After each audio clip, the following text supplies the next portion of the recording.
So anyways, you've got this little frame. You're somewhere, and it's not good enough, and you're going somewhere else that's going to be better. And what better depends upon is the state of these underlying biological systems, and then more complexly, as those biological systems get integrated into a personality and into the social world, then the frame and the goal is going to be dependent on that more complex hierarchical organization. So you're not in here because you're hungry. You're in here because if you get a degree, maybe you don't ever have to be hungry. So the hunger is properly incorporated into your, you don't want to be cold, you don't want to freeze to death in the winter, you don't want to be on the street. You know, so your higher order goals are long-term, socially negotiated solutions to the problems that are implicit in your being. That might be one way of thinking about it. So and the micro elements of this, so you could say I'm hungry, that's a physiological state and a conception. I have a vision of how I'm going to solve that, but then, and that's an abstraction.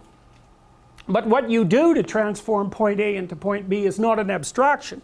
You act. You know, so if you're hungry, you actually move your body, say down from the second floor into the kitchen, and you arrange things so that there's transformations in the world. And that's a good way of thinking about the relationship between the mind and the body. Your hypothetical solution to your problem, that's the mind. But the manner in which you incarnate that solution, that's no longer abstract. So, you know, people are always trying to solve the mind-body problem. And that's, as far as I can tell, that's how you solve it, is you have abstractions, but they're not abstractions that are representations of the world. They're abstractions that are representations of action patterns. And the way those are implemented in the world is that you act them. And so it's strange because you've got this weird level of control, you know. I can move my arm, and I seem to be able to do that voluntarily, but I really have no idea how I'm doing it. Like, I don't have conscious access exactly to the musculature, except technically, and I certainly have no idea what I'm doing chemically to make those muscles transform.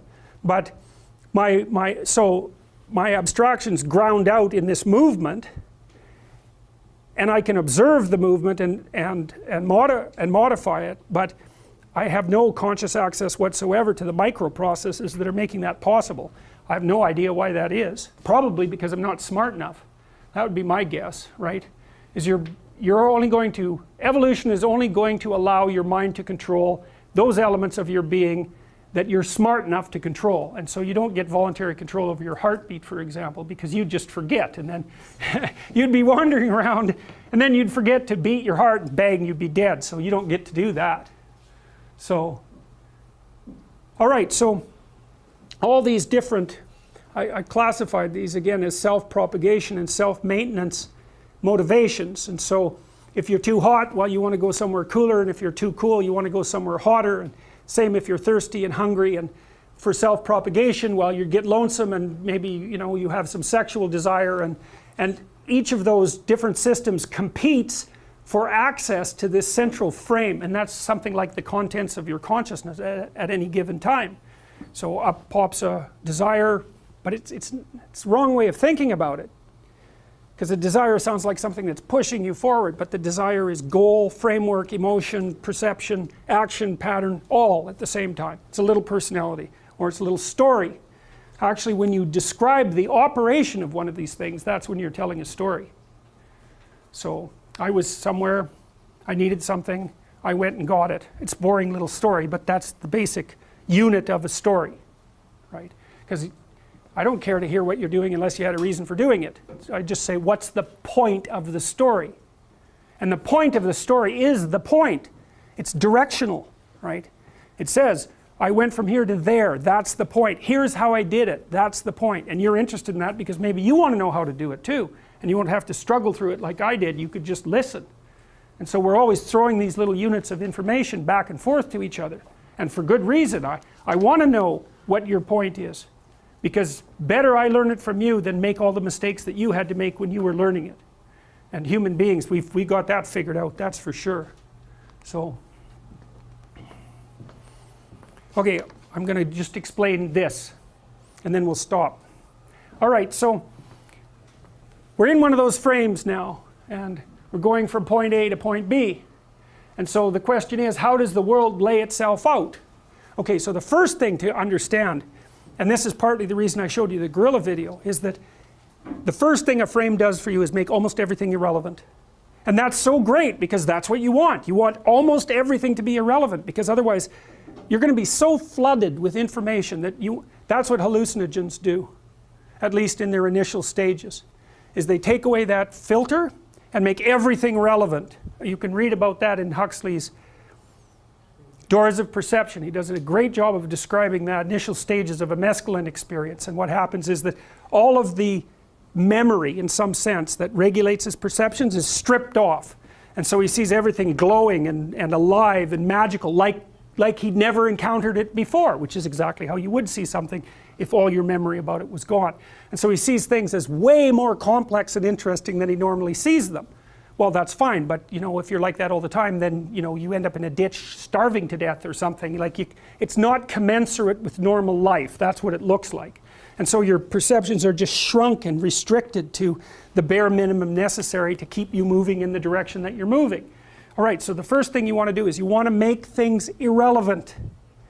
Now, if you're with someone in a relationship, partly what you want them to do is to help you continue making most of their possibility irrelevant.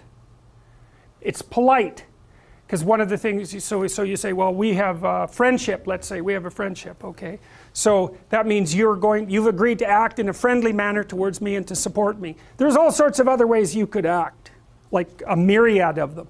And I'm going to do the same for you. So we're simpler to each other than we would normally be. And then you go and do something that betrays me. It's like, bang, that whole simplification is gone. And all those parts of you that were supposed to be irrelevant, because we were playing the same game, they're dead relevant, and I don't know who the hell you are.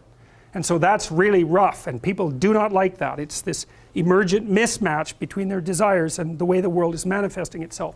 So one of the issues of complexity is that when you hit an obstacle, everything that you have agreed with other people to make irrelevant is irrelevant. And that's generally a disconcerting experience. Now you can, you might want to toy a little bit with that in a relationship, so maybe you encourage your partner to dress differently, or you go do different things or something, because you don't want to be stuck in exactly the same old rut. And so what you'll agree is how you can both deviate an interesting amount. But that's voluntary and controlled. It's not the same at all as having that little mess of 80 million snakes pop up right in front of you, which is the last thing you want to have happen. And so it's so weird, because one of the things that we're striving to do constantly is to keep most of the world irrelevant. And our cultural systems are designed precisely for that purpose. And part of what you do when you disrupt them is you force people to consider a far more range of relevance than they are even vaguely comfortable or vaguely competent to manage. And it just burns them to a crisp. Because what your body does is, if all of a sudden everything around you is irrelevant, like I could say, you're stripped naked, I take you in a helicopter, drop you right into the middle of a jungle at midnight.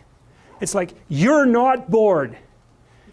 Standing there, frozen, paralyzed, everything is interesting. Well, too bad for you, because too interesting is very little different from terrifying. And so, your heart rate's going to be at 160 for like 2 days, and then something will eat you and your problems will be over. So, all right, so this diagram basically suggests this is how you break up the world when you're going from point A to point B. It renders almost everything irrelevant. Hooray.